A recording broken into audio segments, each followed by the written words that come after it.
Et laissez la parole justifier et laissez la parole condamner.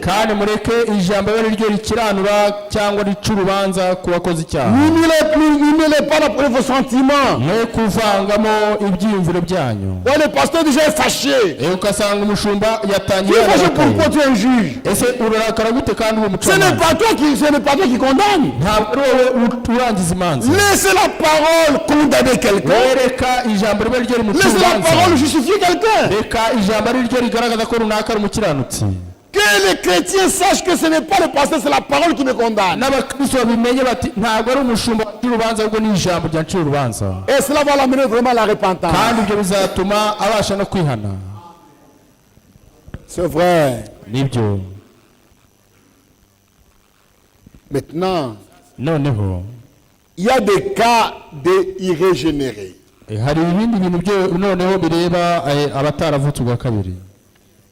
Des cas de gens qui sont irrégénérés. Là, on les chasse de l'église. Les gens irrégénérés qui ne changent pas, qui sont parmi nous et qui commettent des choses impossibles.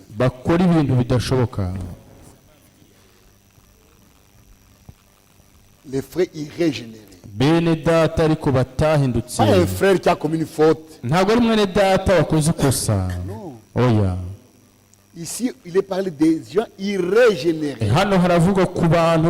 Vous remarquez que cet homme n'a pas fait l'expérience avec le Seigneur. Il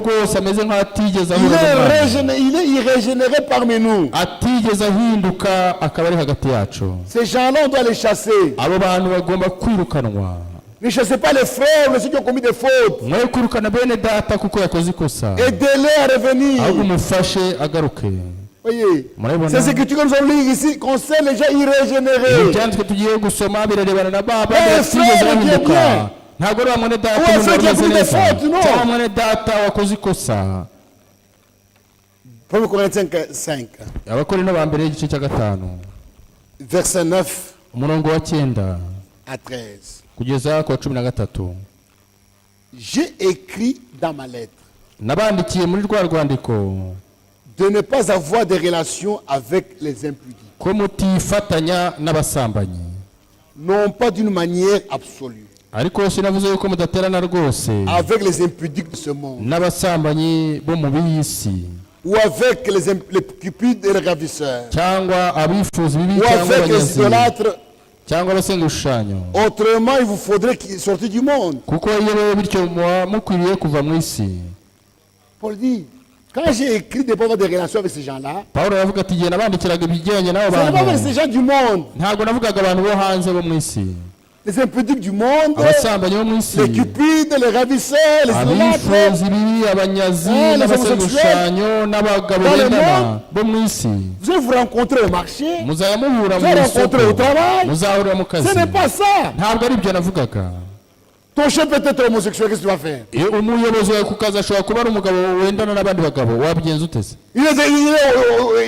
va au marché. Vous allez me compter avec ces gens-là. Mais ce que je vous ai écrit, c'est de ne pas avoir de relations avec quelqu'un se nommant frère est impudique, cupide, idolâtre, outrageux, ou ivrogne,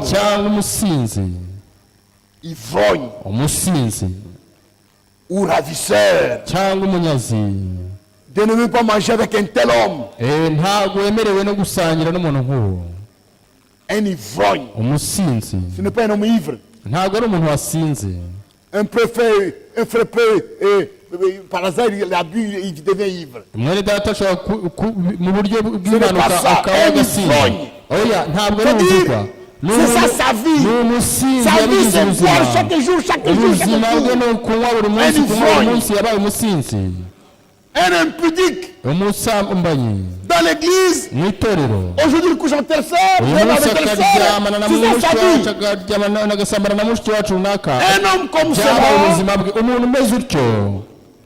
chassez-les. Que j'en ai fait juste du dehors. N'est-ce pas celui du dedans que vous avez à juger? N'est-ce pas celui du dedans que vous avez à juger? Pour ceux du dehors, Dieu le juge. Ôtez le méchant du milieu de vous. Pas le frère. Ôtez le méchant. Maintenant, tous ces gens que nous chassons parfois, pour une fête, on les chasse. Aidez-le, et nous devons nous aider. Oui. Et le frère Franck, dans ses écrits, il nous a beaucoup aidé sur certains problèmes. Il dit dans l'église de Dieu, un problème privé se règle en privé. Un problème de famille se règle en famille. Un problème de la communauté se règle dans la communauté.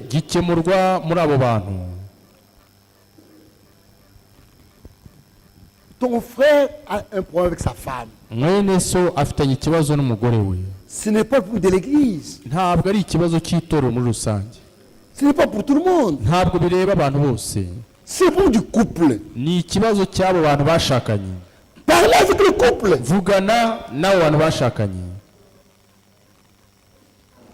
Le problème de Mwamba. Traitez avec Mwamba. Pas avec Kazadi. C'est mon problème, venez me voir. Voyez. Mais on respecte ces principes-là. Un problème de la communauté. Concerne la communauté. Mais aujourd'hui, mes frères, c'est vraiment étonnant. Vous trouvez deux communautés en conflit. Comment? Comment des églises peuvent être en conflit?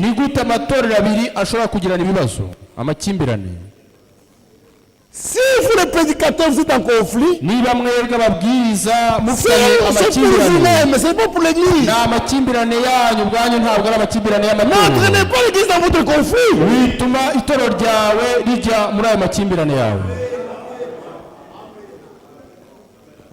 Vous vous êtes divisés. C'est votre problème. Quand le prédicateur arrive, mais le cellule de pécheur, on peut aller pécher.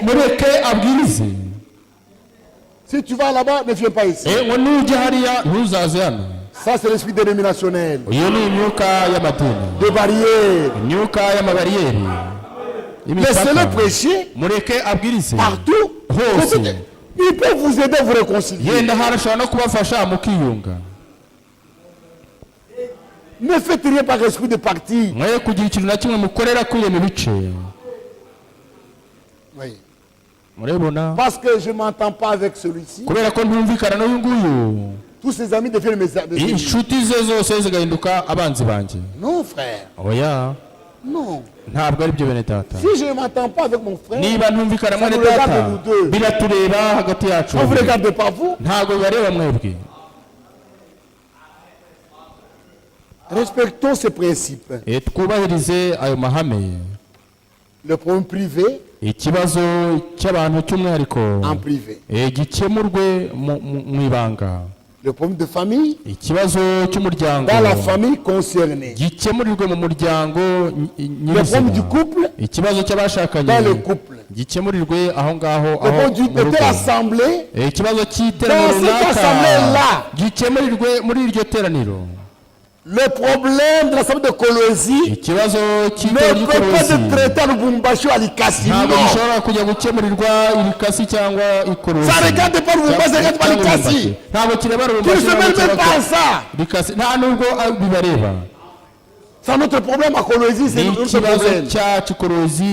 Mais aujourd'hui, ce n'est pas ça.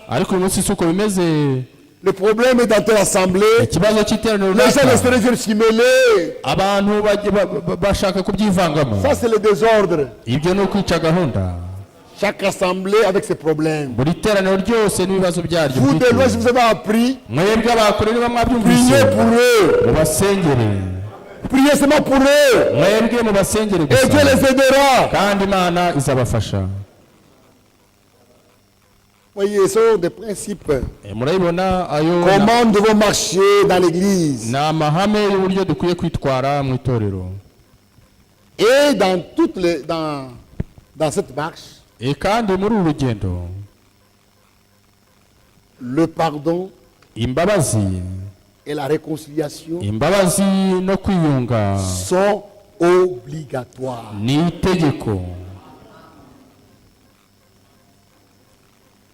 Le pardon et la réconciliation sont obligatoires. Celui qui ne veut pas pardonner ou se réconcilier, il annule à son égard le dessein de Dieu.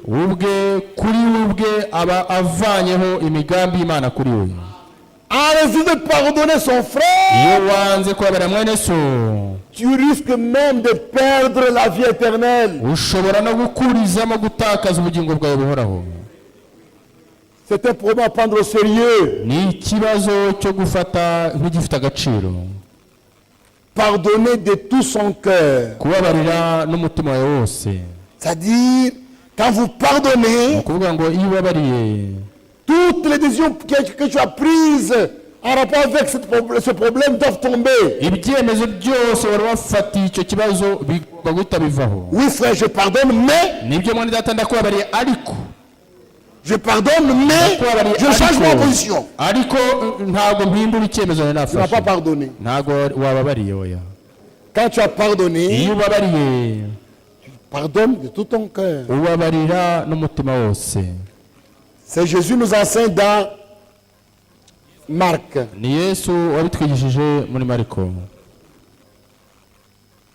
Marc 6.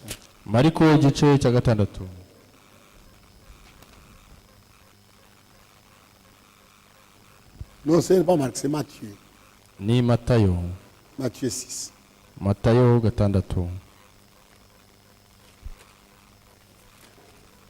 Matthieu 6.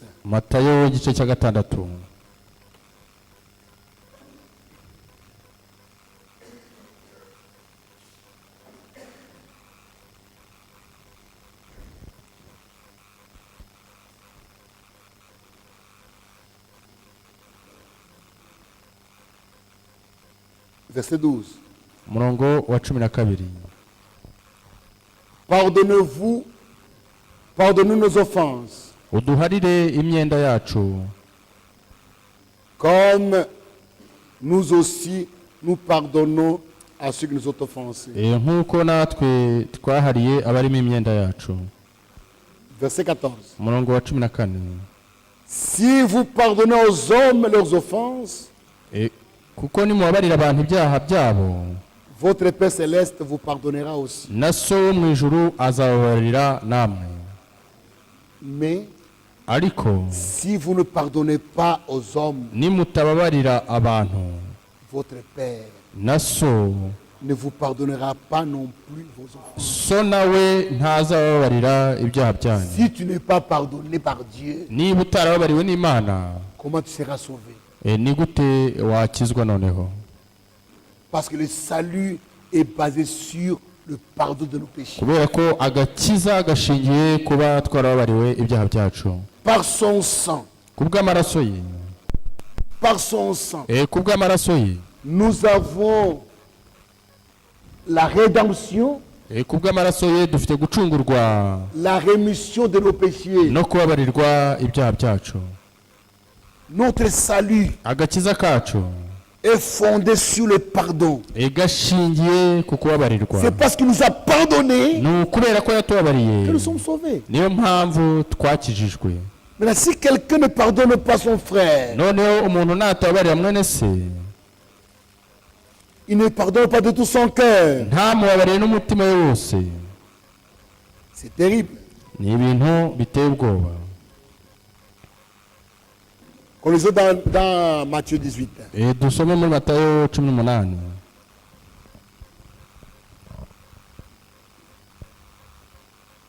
Matthieu 18.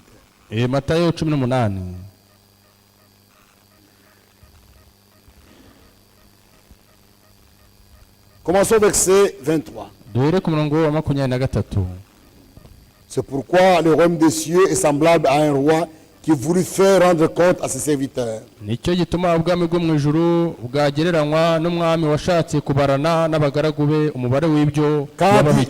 il s'est mis à compter, on lui en amena un qui devait 10 000 talents.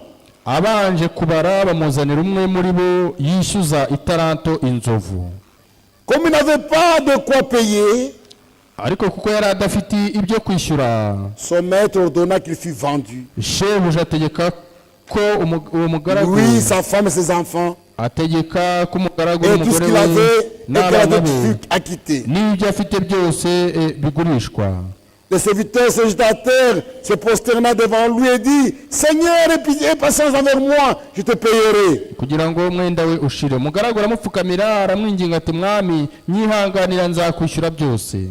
Ému de compassion, le maître de ses serviteurs le laissa aller et lui remit la dette. Après qu'il fut sorti, ce serviteur rencontra un de ses compagnons qui lui devait 100 deniers. Il le saisit et l'étranglait en disant: paie ce que tu me dois. ariko uwo mugaragu arasohoka asanga umugaragu mugenzi we yagurije idenariyo 100, aramufata aramuniga aramubwira ati nyishyura umwenda wanjye. Son compagnon se jeta à terre, le suppliait disant: aie patience envers moi, je te payerai. Umugaragu mugenzi we yikubita hasi aramwinginga ati nyihanganira nzakwishyura. Mais l'autre ne voulut pas et il alla le jeter en prison. C'est ce qu'il lui payait, ce qu'il devait.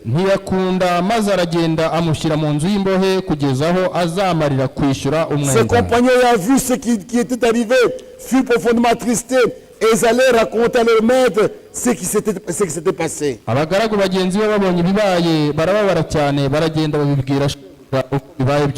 le maître fit appeler ses serviteurs et lui dit: méchant serviteur, il t'avait remis en entier ta dette. Toi, tu m'en avais supplié. Ne devais-tu pas aussi avoir pitié de ton compagnon, comme j'ai pitié de toi?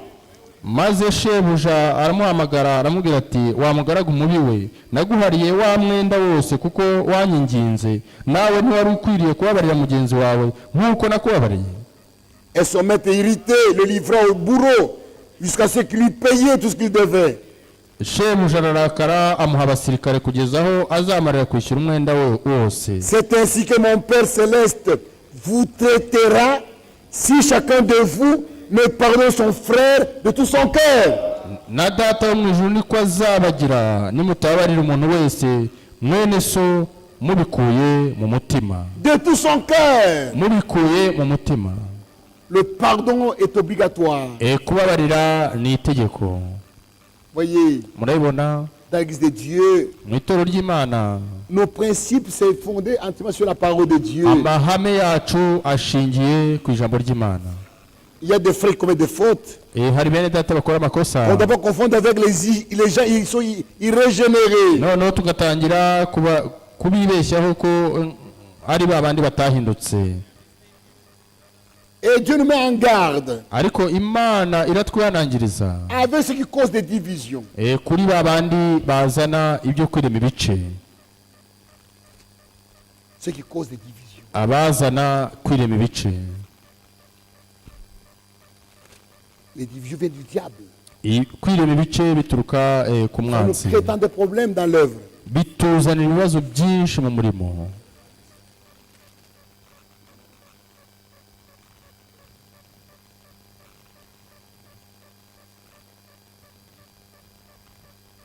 Paul dit ceci. Paulo aravuga ati: je vous exhorte frères. à prendre garde à ceux qui causent des divisions. Romains 16, verset 17. Je vous exhorte, frères, à prendre garde à ceux qui causent des divisions et des scandales au préjudice de l'enseignement que vous avez reçu. ariko bene data ndabinginga ngo mwirinde abazana ibyo gutandukana n'ibigusha binyurana n'ibyo mwizeye mubazibukire. Éloignez-vous d'eux. Mubazibukire. Quelqu'un commence à dire que Branham est Dieu. Umuntu agatangira kuvuga ko Branham Nous, on ne doit pas faire des relations pareilles, frère. Ntabwo tugomba kwifatanya n'abantu nk'abo ngabo. Maintenant, ce message est insulté à cause de ces gens-là. Noneho uyu munsi ubutumwa buratukwa kubera bene abo bantu. Frère Branham est rejeté par beaucoup de gens à cause de ces gens-là. None data Branham yanzwe n'abantu benshi kubera bene abo ngabo bazanye ibisitaza. Oui. Murabona? On doit savoir comment marcher. Tugomba kumenya uko dukwiye kugenda. Amen. Oui, la doctrine, inyigisho shingiro, nos principes, amahame yacu, la discipline, n'imigendere yacu, tout byose est fondé sur les Écritures. Byose bishingiye ku byanditswe byera. Que Dieu vous bénisse. Imana ibaho umugisha. C'est bien. Ni byiza. Appel au ministère. Guhamagarwa mu bukozi.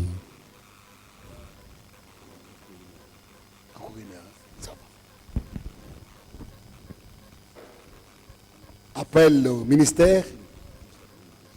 Guhamagarwa mu bukozi. Je suis pas à l'assemblée. On peut arrêter ici pour qu'on reprenne l'après-midi puis on fonce. Ndimo kubabaza. Twahagarara hano tugakomeza nyuma cyangwa tu veux qu'on continue? Ni bande bashaka ko dukomeza? Qui lève la main? Bazamura ibiganza. Levez bien la main. Muzamura ibiganza neza. Qui veulent qu'on continue? Ni bande bashaka ko dukomeza? C'est bien. Qui veulent qu'on puisse arrêter? Ni bande bashaka ko duhagarikira aho ngaho? Vous êtes minoritaire, ça va. Muri mwe bakeya nta kundi.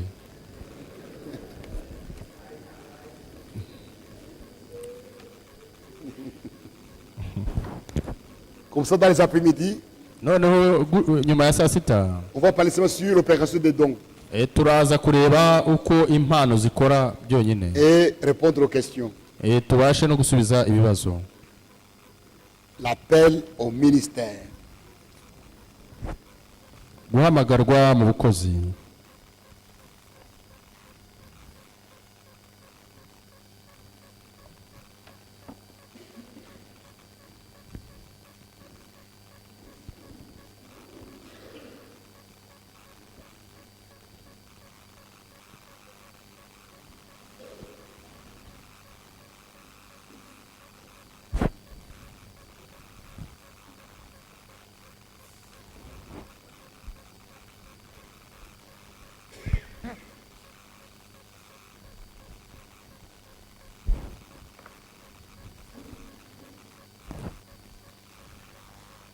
Ephésiens 4.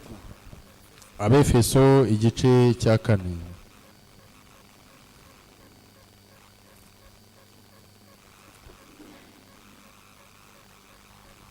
L'appel au ministère. Guhamagarwa mu bukozi. C'est par grâce. Ni kubw'ubuntu bw'Imana. Quand Dieu t'a appelé au ministère, c'est par grâce. Niba Imana yaraguhamagaye mu bukozi ni kubw'ubuntu. Ce n'est pas que tu as mérité quelque chose. Ntabwo ari uko hari icyo wari ukwiriye. Tu n'as pas mérité. Ntabwo wari ubikwiriye. C'est seulement la grâce. Ahubwo ni ubuntu bw'Imana gusa. Que Dieu t'a accordé. Ni ubuntu Imana yakugiriye. Quand nous lisons dans Éphésiens. Iyo dusomye mu Befeso. Éphésiens 4. Abefeso igice cya 4. Mais à chacun de nous, la grâce a été donnée selon la mesure du don de Christ. Murongo wa 7. Ariko umuntu wese muri twe yahawe ubuntu nk'uko urugero rw'impano ya Kristo ruri. Dieu a fait à chacun la grâce. Imana yageneye buri wese ubuntu bwayo. Mais avec des mesures.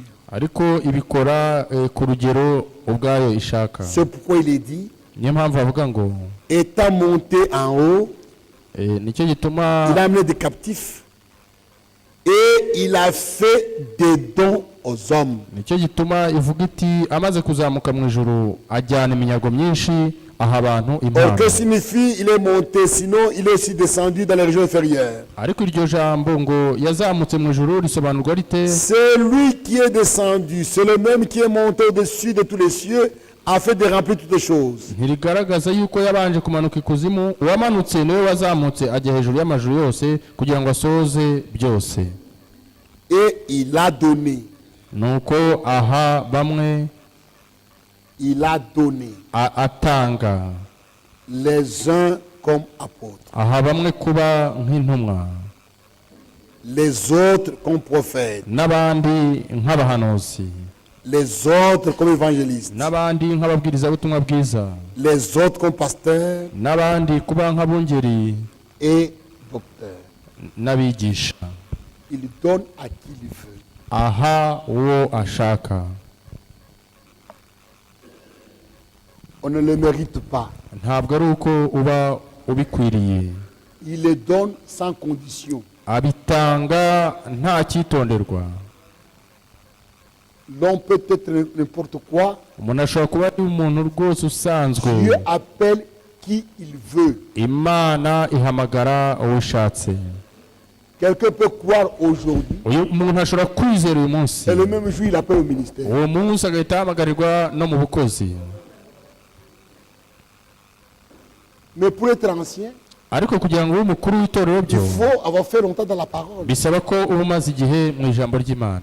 Mais pour être ministre, ariko kugira ngo ube umubwiriza, ça ne dépend pas du temps. kugira ngo ube umukozi Il y a même ntabwo ceux- bisaba igihe. il y a même ceux qui sont ministres, comme les prophètes, avant même qu'ils croient, Et- il est établi ministre. hari n'ababa abakozi nk'abahanuzi mbere y'uko anizera imana ikaba yaramaze kumuha ubukozi. Ce sont des dons que Dieu donne ni impano imana itanga sans condition. nta cyitonderwa ishyizeho.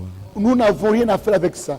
aho ngaho ntacyo twabikoraho twebwe. L'Église ne peut pas les voter. itorero ntiribitorera, L'Église ne peut pas les enlever. itorero ntirishobora kubakuraho. C'est l'homme avec Dieu. ni umuntu ubwe n'imana. C'est un don. ni impano. Et frère madame, dans la prédication sur la grâce, kandi mwene data Branham mu butumwa buvuga ku buntu,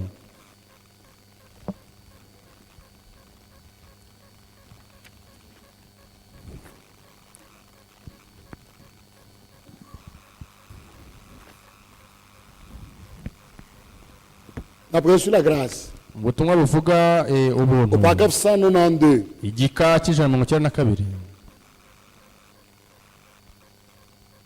mais il y a ensuite 5 ministères. ariko noneho hariho n'impano ubukozi butanu. D'abord les apôtres, mbere habanza intumwa, les prophètes, abahanuzi, les docteurs, abigisha, les évangélistes ababwirizabutumwa, et les pasteurs. n'abungeri.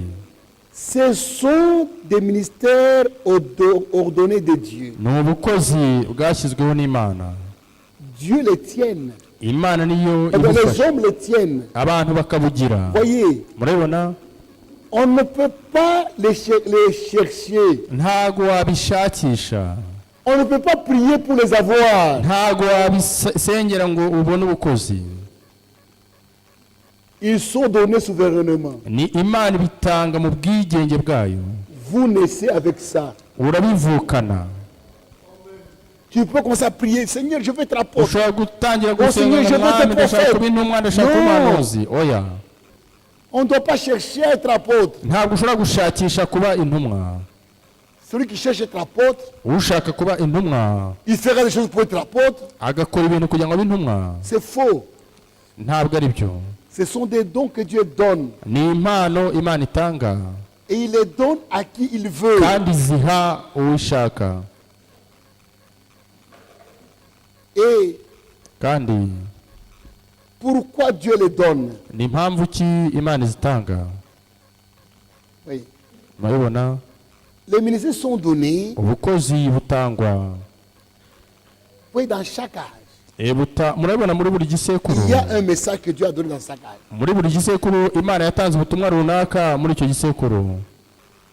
En dehors du messager, il y a des ministres qui doivent travailler dans ce message-là.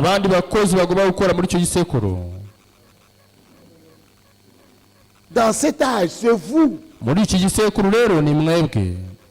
avez été établis pour travailler dans ce message.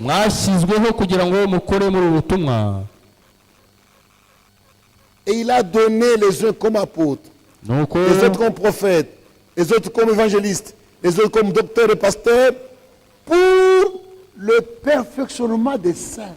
Nuko bamwe kuba intumwa ze n'abandi kuba abahanuzi n'abandi kuba ababwiriza butumwa bwiza n'abandi kuba abungeri n'abigisha kugira ngo abera batunganirizwe rwose, pas pour corrompre. Atari kugira ngo wangize. Un ministre n'est pas donné pour corrompre, ubukozi ntabwo bwatanzwe kubwo kwanduza, mais pour perfectionner. Ahubwo ni kubwo gutunganya.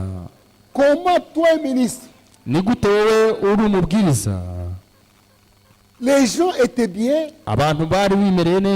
mais par tes prédications, les gens se corrompent. Ils ne buvaient pas, mais par tes prédications, ils deviennent des ivrognes. Non. Tu corromps les gens. Les gens étaient bien, mais par tes prédications, ils commencent à tomber dans la débauche.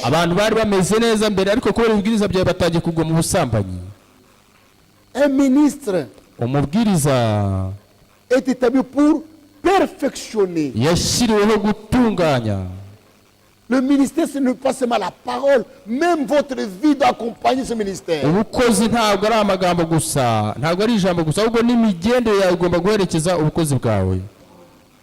Nous ne sommes pas comme les pharisiens. Suivez ce que nous vous disons, mais ne faites pas ce que nous faisons. Non. Nous parlons comme Paul. Ce que vous avez vu en moi, imitez cela. Nous sommes des modèles. En vue de l'œuvre du ministère. Perfectionnez les saints pour l'œuvre du ministère de Christ. Et de l'édification du corps de Christ. Un ministre travaille pour édifier. Quand vous voyagez de ville en ville, vous y allez pour aider, pour construire. C'est le but. Pas pour détruire.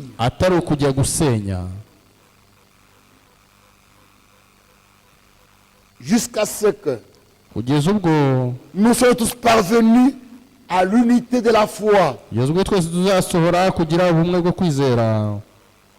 C'est pourquoi il nous faut l'Esprit de Dieu. Car l'Esprit de Dieu va conduire chaque ministre. Comme le frère Anda l'a dit hier, quand il a prêché hier, il a dit que si le Saint-Esprit travaille avec chacun de nous, nous dirons la même chose. Nous parlons le même langage. Nous aurons la même révélation, la même compréhension. C'est vrai. Quand les ministres sont unis, l'église sera aussi unie. C'est quand les ministres sont divisés, l'église sera aussi divisée. C'est pourquoi on doit faire très attention. Nous sommes établis pour que nous sommes parvenus à l'unité de la foi et de la connaissance du Fils de Dieu. Pour arriver à l'unité de la foi, ne prêchons pas nos opinions. Prêchons la parole de Dieu. Tout ce que tu ne trouves pas écrit dans la Bible, garde ça pour toi, ne le prêche pas. Ce qui nous amène des problèmes, c'est quoi? Ce sont les opinions. Tu n'aimes pas une chose, Tu vas faire la parole de Dieu. Maintenant, quelqu'un aussi, lui, il ne voit pas, il n'y a pas de problème dans cela. Maintenant, ça crée des problèmes. Quand la Bible n'a pas dit une chose expressément, mettez ça de côté. Prêchons la parole de Dieu écrite. Et nous parviendrons à l'unité de la foi. Quand nous laisserons de côté les opinions, les opinions nous divisent. Voyez, ça va. Est-ce que nous sommes parvenus tous à l'unité de la foi et de la connaissance du Fils de Dieu à l'état d'homme fait, à la mesure d'attitude parfaite de Christ. Nous travaillons pour amener les gens au baptême du Saint-Esprit. C'est ça notre but.